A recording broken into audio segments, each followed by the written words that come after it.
introduce the Sustainable Development Goals and the plight that surrounds them and all, we are asking people to explore the universal call to action to end poverty, protect the planet, and ensure peace and prosperity for all, addressing key challenges such as poverty, hunger, health, education, gender equality, clean water and sanitation, affordable and clean energy, decent work and economic growth, industry, innovation and infrastructure, reduced inequalities, sustainable cities and communities, responsible consumption and production, climate action, life below water, life on land, peace and justice, and strong institutions.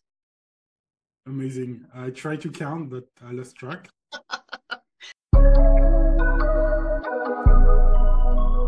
Welcome to Sharing is Caring, your go-to podcast where passion meets purpose and stories inspire action. I'm Blue, your AI host, and today we have a truly enlightening episode lined up for you. In today's episode, we dive deep into the heart of global sustainability with Cynthia Burleson, chairman of the International Sibling Society. Cindy shares her incredible journey organizing the Global Race for Sustainability, a worldwide initiative aimed at promoting the 17 Sustainable Development Goals across more than 190 countries. So, whether you're a seasoned activist, a sports enthusiast, or someone looking to make a difference, this episode is packed with motivation and actionable insights. Don't miss out on Cindy's powerful message and learn how you can join the race towards a sustainable future. Thank you for being such faithful listeners and for sharing this journey with us. Let's dive right into this compelling conversation with Cynthia Burleson. Stay tuned. Yeah, how are you? Very good. Thanks so much for joining the show today. Where is it that you're calling from? The United States. We're in Reno, Nevada. Oh, nice. Okay. Right close to Lake Tahoe in California. Okay. Nice. Would you mind introducing yourself to our guests so that they get to know what you do? Yeah, sure. I'm Cynthia Burleson, and I'm chairman of the International Sibling Society. And we're a nonprofit organization that's been around since 1998. And we have started organizing the Global Race for Sustainability, which is a series of 5Ks, 10Ks, full and half marathons, even small family fun runs that are taking place in over 190 countries around the world to create awareness of the 17 Sustainable Development Goals. Okay, that's quite amazing. Those goals, those SDGs, are things that people often hear about. Would you mind reminding our listeners what those goals are? Yes, I could give you the abbreviated version or the absolute full version. I can even give you a version with all 17 goals in one sentence. Which one would you like? You get to choose. Thank you so much. Thank you. That's unexpected. So how about the 17 in one sentence? Okay, let's do it that way. Well, when we introduce the Sustainable Development Goals and the plight that surrounds them and all, we are asking people to explore the universal call to action to end poverty, protect the planet, and ensure peace and prosperity for all, addressing key challenges such as poverty, hunger, health, education, gender equality, clean water and sanitation, affordable and clean energy, decent work and economic growth, industry, innovation and infrastructure, reduced inequalities, sustainable cities and communities, responsible consumption and production, climate action, life below water, life on land, peace and justice, and strong institutions. Amazing. I tried to count, but I lost track. 17 goals in one sentence. They range from no poverty to, I know one that's passionate, that you feel passionate about is number 2, which is zero hunger.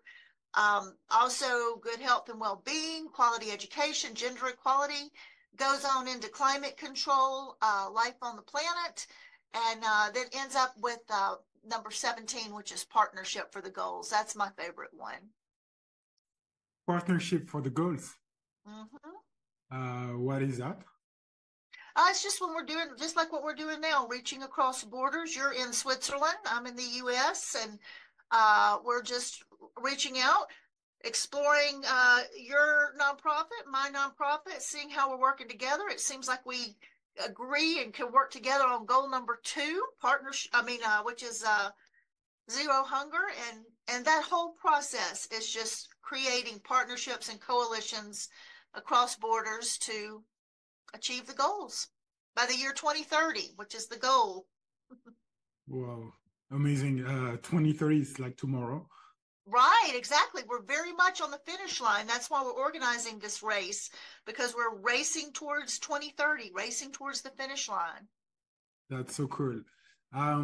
So of course, I want to ask you, realistically speaking, which of these goals do you think we can reach by 2030?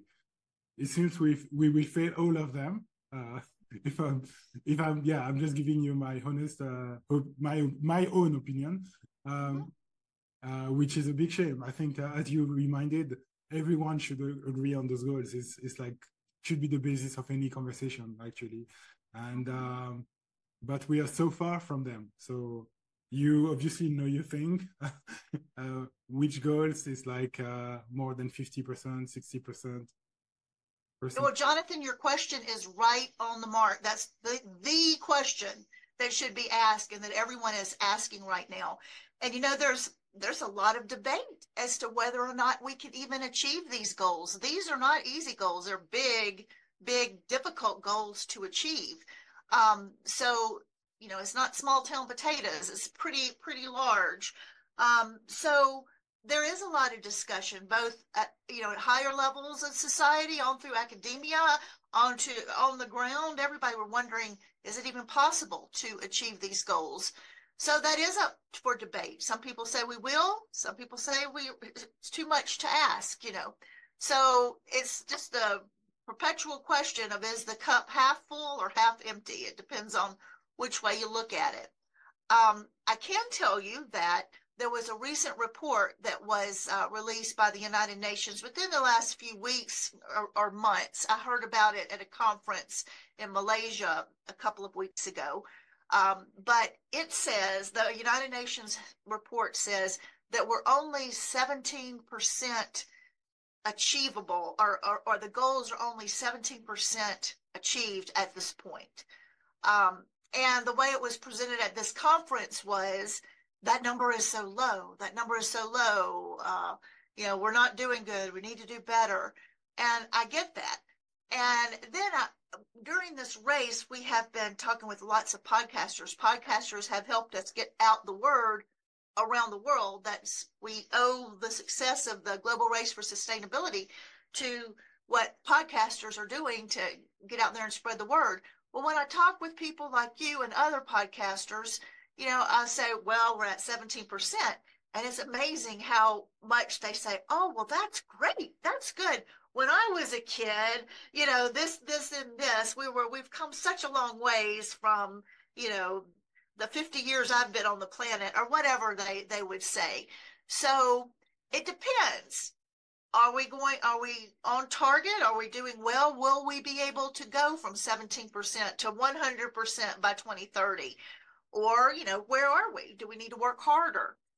So your question is exactly right on the mark. What do you think, Jonathan? Do you think we'll reach the goals by 2030? I don't think so. I heard governance, and when I hear governance, I think of government and and yeah, I'm not gonna say too many bad things, but yeah, it's a very very difficult. Of course, it's so difficult. Like there are super difficult goals, and yeah, 70%. I'm glad. Thanks to people like you, actually, if you don't push for those goals everywhere, it never happens, and it gets forgotten. So 70% is actually, yeah, I would have said 5 or 10%. And with large data models and large language models, and just with AI on the scene now, and a lot of new tools that have been created to measure large quantities of data, it's very easy to go online right now and actually see how we're progressing.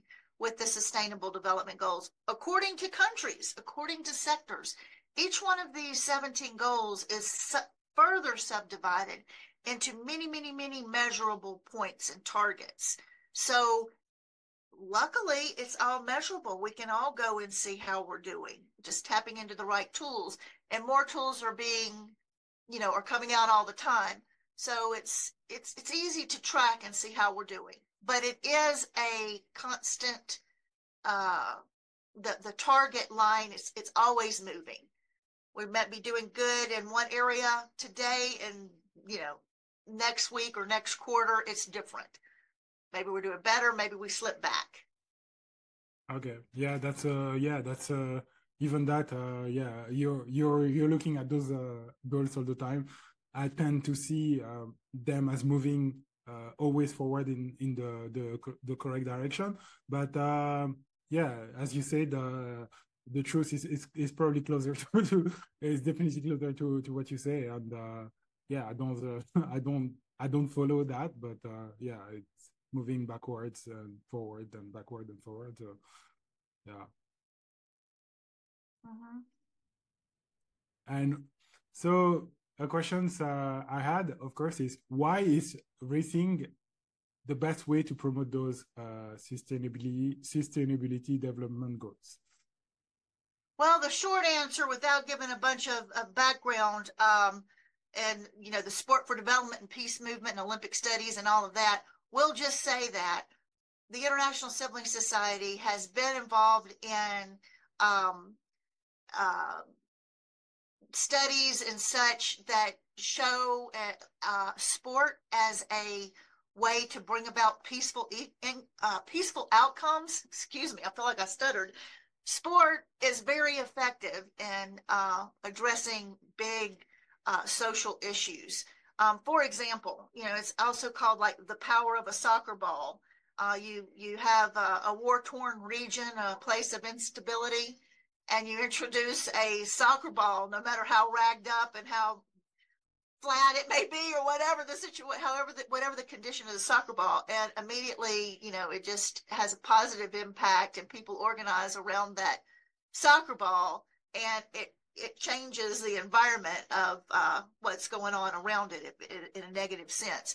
So sport has the power to bring about great change, especially when used to create awareness of a particular cause. So that's why we chose running, because we feel like it's art imitating life, and artistically speaking, we're literally creating a representation. We're running the race to 2030, and we're literally running the race to 2030.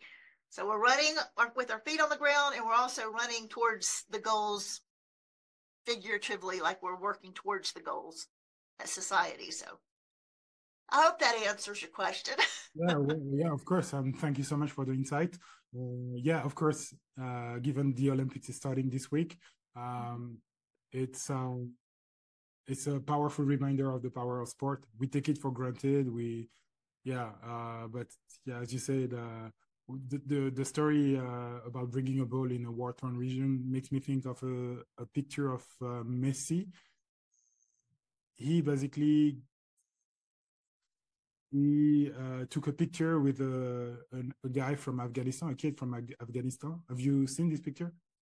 Well, keep tell me more. Maybe okay. I have. Yeah, well, there are so many stories like that anyway, but it's so he saw a picture of an Afghan kid who made a jersey, Argentina jersey, out of a plastic bag. And he saw the picture, and he invited the kid and his family to whichever club he was playing at the time. And yeah, just that, that picture for me was very powerful because, sport will always make you smile or makes you feel connected. And so I think, it's what you say, you bring a ball and that brings up this connection, and that's amazing. And the running community is so wonderful to work with. they're always looking for, causes and races to register for. Once you run like 1 5K, you're like on this runner's high and you're looking for another one to register for, which in this case, I go ahead and point back up here to this website, issnow.earth, where you can register for our race. Yeah, Julie noted the show notes. Say again? Sorry, it's the mic.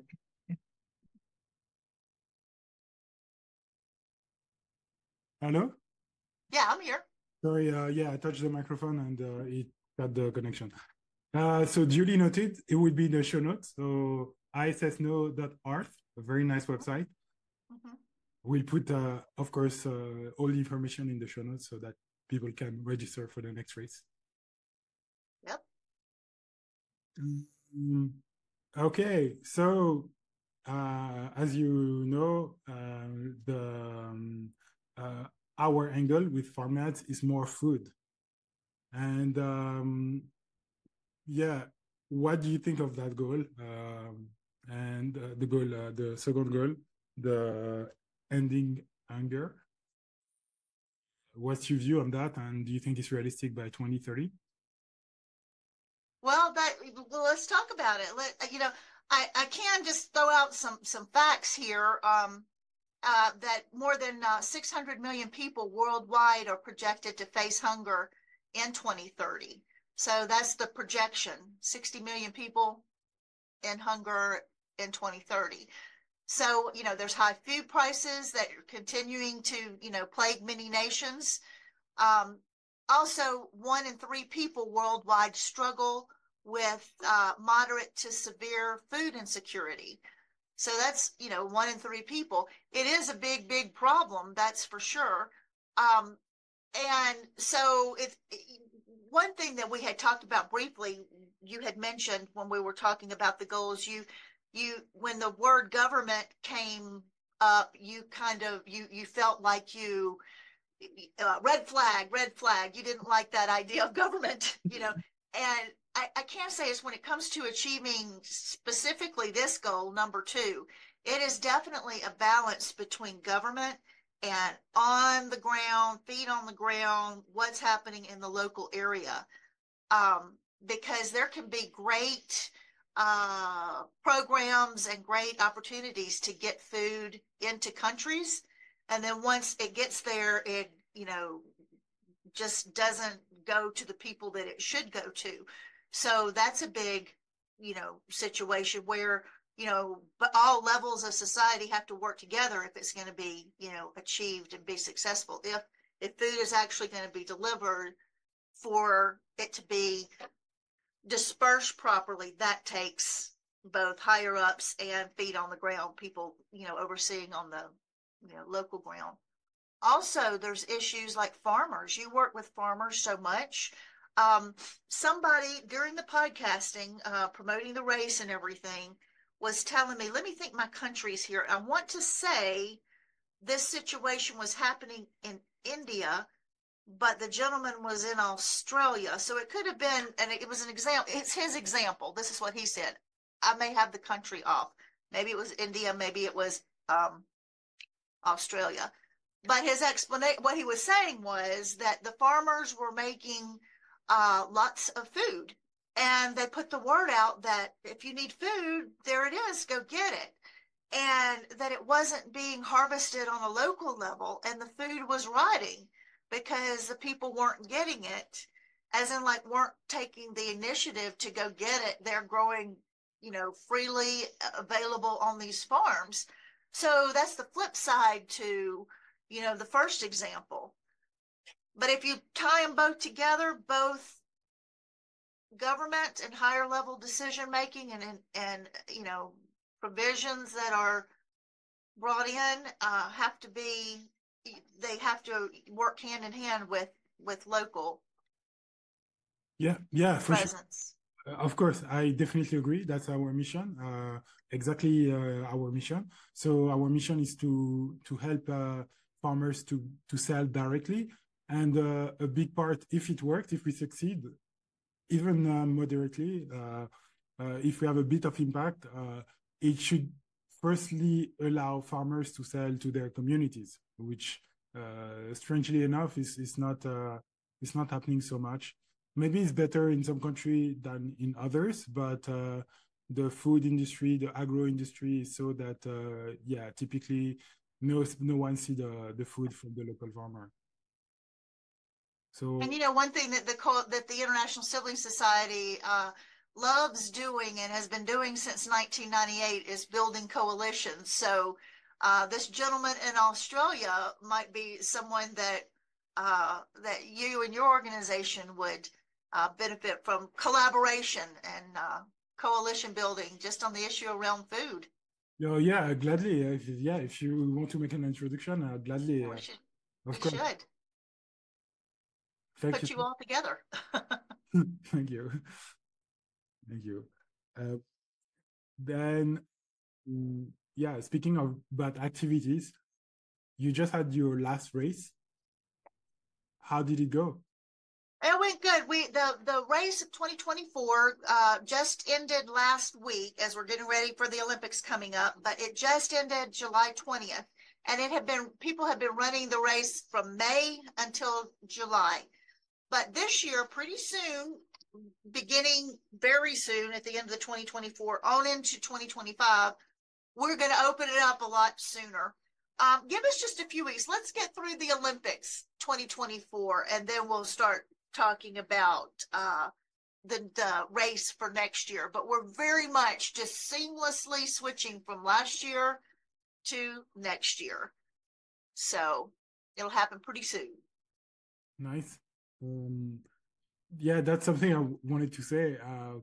You've been in this running community for a long time. Actually, I'm more of a swimmer, believe it or not. Oh, really? And I say love tennis. If I'm not swimming, if there's not a pool around, I would love tennis. That would be awesome. Running is relatively new to me personally. I've had exposures with it in my work and such, but me physically running is a new thing. I've always been in the water. But someone challenged me a couple of years ago, recently, in the recent past, and said, the pool, Cindy, is deceiving you. You need to get out and do load-bearing exercise.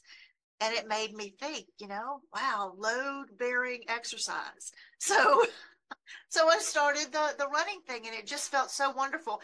Here in our area in Reno, Nevada, close to Lake Tahoe, we have mountains and we have big hills. And the minute that I started running down one of those hills, and it just felt so great. I didn't even think I could run like that, but with the assistance of the hill and then just starting to run, that's all it took, and I was hooked. So it just feels great to do things you didn't think that you would do. It's wonderful. It's Once you amazing. get started running, it feels just great. Amazing story. And Jonathan, we've mentioned the Olympics a few times. I don't want to just take you off your path. I know you're very organized and have particular questions, but with the Olympics coming up this year in Paris 2024, did you know there's a new category, a new sport, a new competition? No, what is it? Yes, there is a new one. So you don't know, you haven't heard. Nope. It is break dancing. Okay. It's called breaking. Have you heard of it?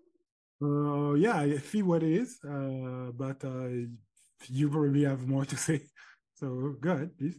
Well, for the first year, break dancing is now going to be in the Olympics. I can't wait to see that.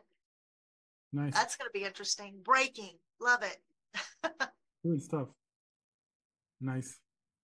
If I go back to my question, is how did you see the evolution of running over the last decades? It feels like when I was younger, the running was like it was for those runners, and they were like extremists, not extremists, of course, but like they were a certain type of person, which was not your average Joe. And now it feels like running has become so mainstream. Like running a marathon is like it's like it's normal. You're not gonna impress anyone with that anymore. So like or 10K, not even 10K is like everybody runs 10K or 5K. So yeah, how did you see this evolution, or is it only me who's hallucinating on that?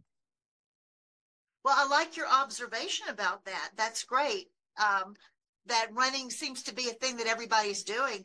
That it should be that way. I'm glad that you see it that way. Yeah, it's so easy when, as a swimmer, you have to find your pool, you have to get your equipment, you have to, it's good. I love swimming. I've swam for years. It's great. But I'm telling you, running is so liberating because less is more. You don't have to have a bunch of stuff.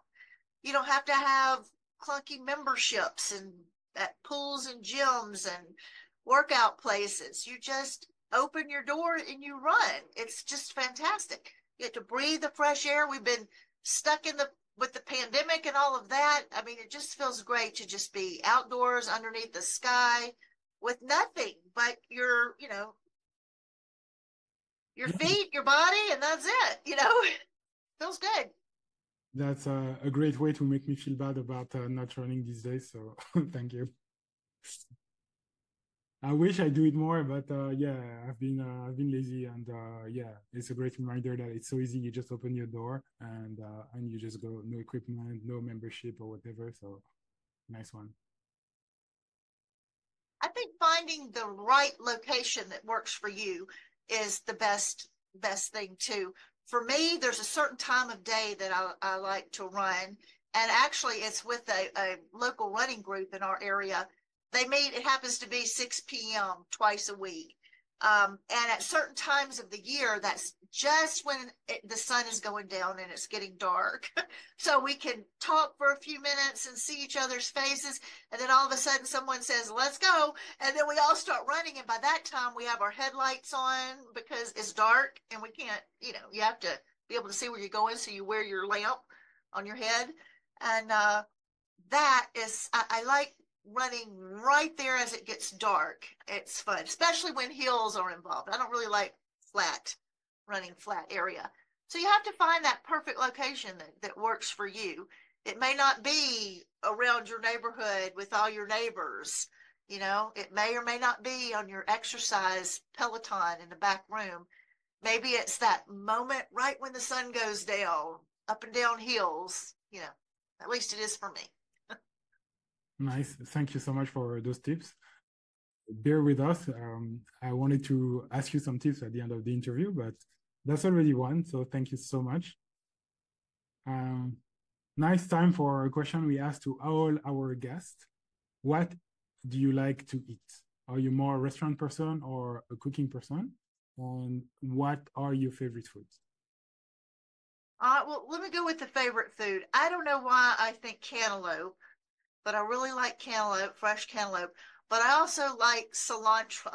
So maybe I'm going to pick two. You don't necessarily have a meal of cilantro, but I just love cilantro.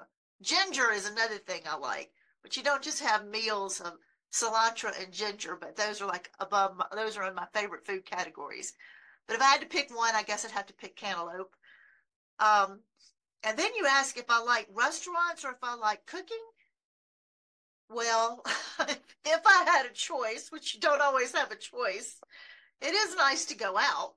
But I do like cooking, at different times in my life. I've liked getting people together and cooking together. That's always fun. But if you're at a place in your life where it's just like meals for one, you're living this professional life or something like that, and there's not as much cooking and big foods like there was when you had a younger family and stuff like that, restaurants can be nice. So depends on what stage of life you're in. Cooking at home and restaurants are both good. Nice. Agree. Yeah, I think yeah, agree. Yeah. It's not a fixed answer, and you're right. That's quite wise to remind it. Okay, so so the last question we ask our guests is any advice they would like to share with our audience? from the top of your experience in sustainability, running, or whichever you want, whatever you want. Well, as far as advice or a final point to leave with your audience, it would be to go to the website here, issnow.earth, which stands for International Sibling Society Now. It's not 1998 anymore. We live in the present. So International Sibling Society Now.earth, and register for this race. Not only just register for the race and run, we also have leadership roles that you can play. There's over 47 different roles, such as, race manager, marketing manager, timing manager, different roles that you can play, awards managers, all of those that you can play from an organizing point of view in like a region or the whole entire race, or, in your particular country. So I encourage you to consider a leadership role in the race this year. There's plenty of time to get started in a leadership role. Maybe you'll organize regular runs in your country where people train for, the race instead of just a one-time thing. You have plenty of time to have fun with it this year. Nice. And as you said, it's in many countries? Yes. How many again? Over 190. Okay. What is it? Yeah. And that corresponds again with the number of nations and the nations or UN observer states that have agreed to work together on the Sustainable Development Goals. Duly noted. So wherever you are, you can make it to that race, and the website is here and it will be in the show notes. Okay. So that was a pleasure to have you, Cynthia. Thank you for having us. Thank you so much. It was a pleasure to get to know about what you do and the goals, and to know that there are people pushing for them selflessly. So thank you. Yes. And it's a pleasure to be on your show. And just so as we, kind of cross promote one another, where can people find your show? We are, thank you for reminding that. We are all podcast platforms, so Apple Music, Spotify, Google Podcasts. And we have a dedicated website, which is podcast.farmnets.com. It's also on YouTube at Farmnets, so it's pretty much everywhere. We'll send you a wrap-up, so if somebody asks you about our show and what we do, I'll send you all the links, of course. Thank you so much for cross-promoting. Yeah, I looked at it earlier. It looks like a great show. Thank you. Thank you. We're just starting, and the show is just people who come and who are passionate about what they do, and that's usually what works. So passion is really our fuel. So thank you for being passionate. You have a wonderful day. And you. Thank you so much. And that's a wrap on today's episode of Sharing is Caring. Thank you all for tuning in and joining us on this enlightening journey with Cynthia Burleson. We hope you found inspiration in the discussion about the 17 Sustainable Development Goals and the Global Race for Sustainability. We encourage each of you to consider how you can contribute to these goals in your own communities, whether it's participating in a local sustainability race, volunteering, or simply spreading the word. Every action counts towards a more sustainable and equitable world. **, Jonathan, **, before we go. We'd love if you could subscribe to our podcast, leave a like, and drop a comment with your thoughts on today's episode. Your engagement helps us grow and continue bringing you content that matters. Don't forget to check out our show notes for links to the International Sibling Society and how you can get involved in their upcoming events. And if you're looking for more inspiring stories and actionable insights, be sure to follow us on Apple Podcasts, Spotify, Google Podcasts, or wherever you love to listen. Thanks again for sharing your time with us. Remember, caring is sharing, and together, we can make a difference. Stay tuned for more episodes. And until next time, keep caring.